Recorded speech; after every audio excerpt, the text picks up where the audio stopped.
शांताकारं भुजगशयनं पद्मनाभं सुरेशं विश्वाधारं गगनसदृशं मेघवर्णशुभांगं लक्ष्मीकान्तं कमलनयनं योगिभिर्ध्यानगम्यं वंदे विष्णुं भवहरणं सर्वलोकैकनाथं। प्रिय मित्रों,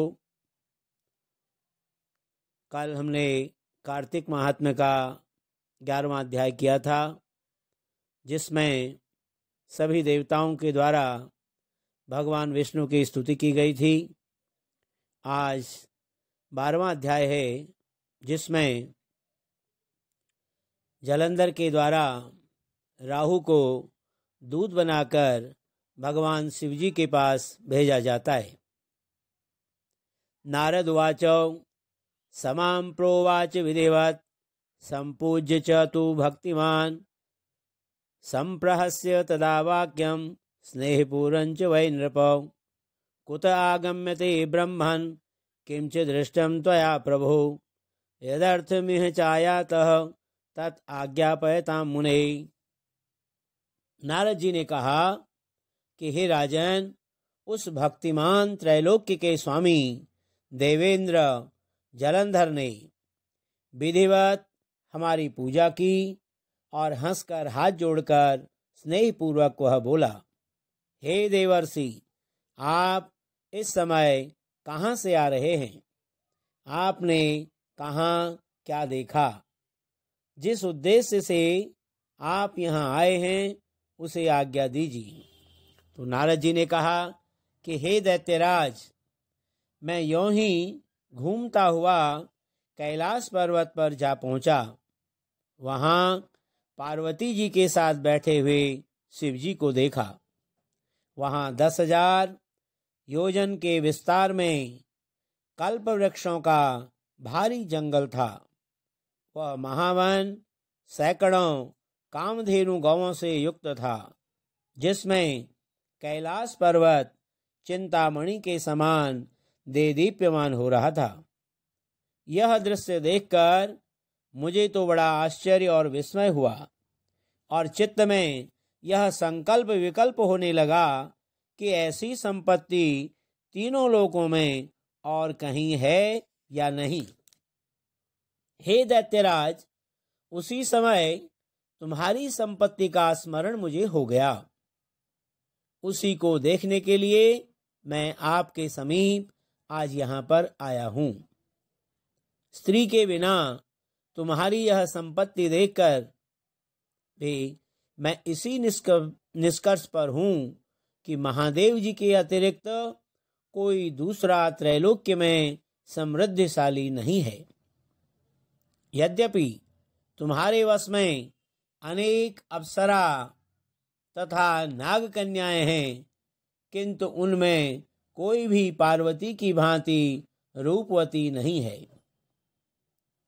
प्राचीन काल में जब पार्वती के सौंदर्य रूपी समुद्र में डूबकर ब्रह्मा जी भी विचलित हो गए थे, तब भला उनके सौंदर्य की उपमा किससे दी जा सकेगी? जिस मत्स्य रूपिणी पार्वती ने विरागी और कामदेव के शत्रु होने पर भी शिव जी को सरलता पूर्वक अपनी सुंदरता रूप विकराल कीचड़ में फंसाकर शिव जी को नाच नचाया था। स्त्रियों की सृष्टि करते समय विधाता ने जिसके रूप लावण्य का बारंबार निरीक्षण करके अप्सराओं की रचना की थी, फिर भी उनके समान एक भी अप्सरा न बन सकी। अतः स्त्री रूपी रत्न भोग करने वाले शिव जी की वह समृद्धि सर्वश्रेष्ठ है। हे दैत्यराज, सब रत्नों के स्वामी होने पर भी तुम्हारे पास वह समृद्धि नहीं है। ऐसा कहकर तथा उससे परामर्श करके मेरे लौट आने के बाद वह पार्वती के रूप का वर्णन सुनकर कामज्वर से पीड़ित हो गया। तदनंतर विष्णु भगवान की माया से मोहित होकर जलंधर ने राहु को अपना दूत बनाकर महादेव जी के पास भेजा।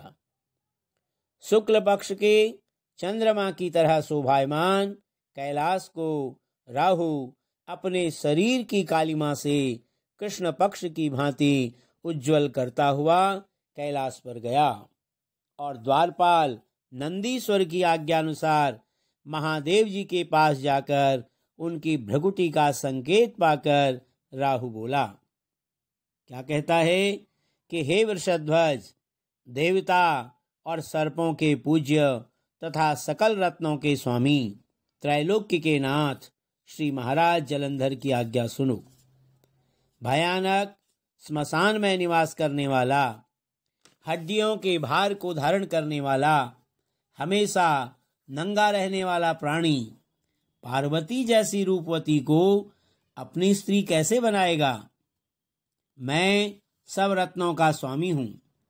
पार्वती भी स्त्रियों में एक रत्न है, अतः यह मेरी स्त्री होने योग्य है। यह तुम्हारे ऐसे भिक्षुक के योग्य नहीं हो सकती।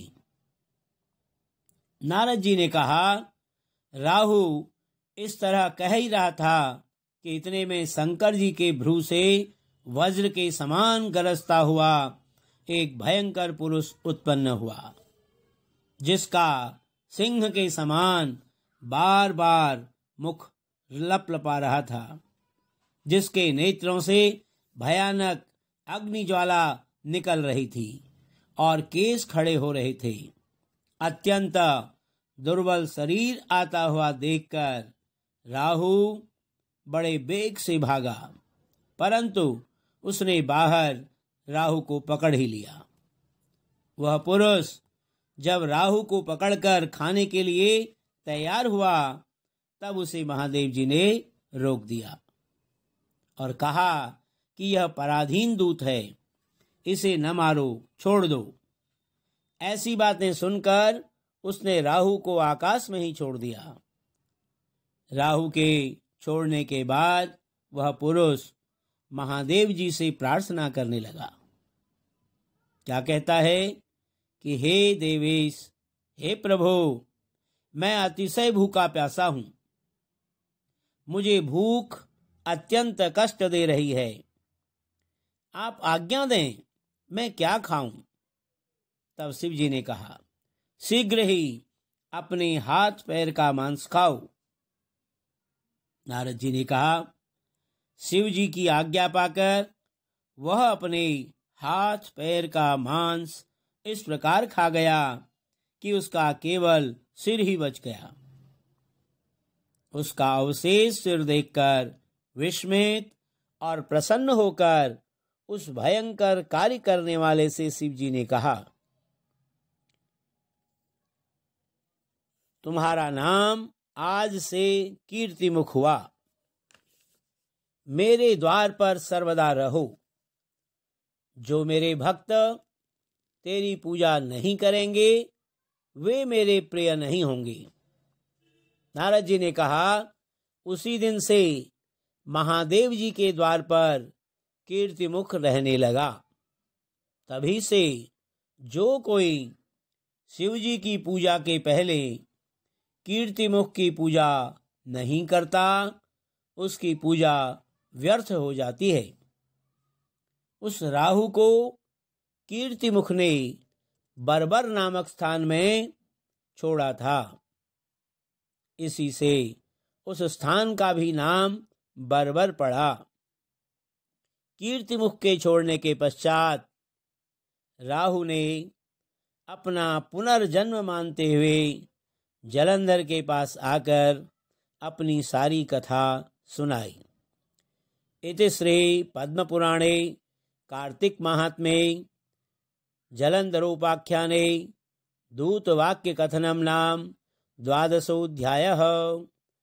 बोलो श्री लक्ष्मी नारायण भगवान की जय। कस्तूरी तिलकं ललाटपटले वक्षस्थले कौस्तुभं नासाग्रे वरमौक्तिकं करतले वेणुकरे कङ्कणं सर्वाङ्गे हरिचन्दनं सुललितं कण्ठे च मुक्तावलिं गोपस्त्री परिवेष्टितो विजयते गोपाल चूड़ामणि। मंगलम भगवान विष्णु मंगलम गरुड़ध्वजौ मंगलम पुंडरीकाक्षौ मंगलाय तनोहरे।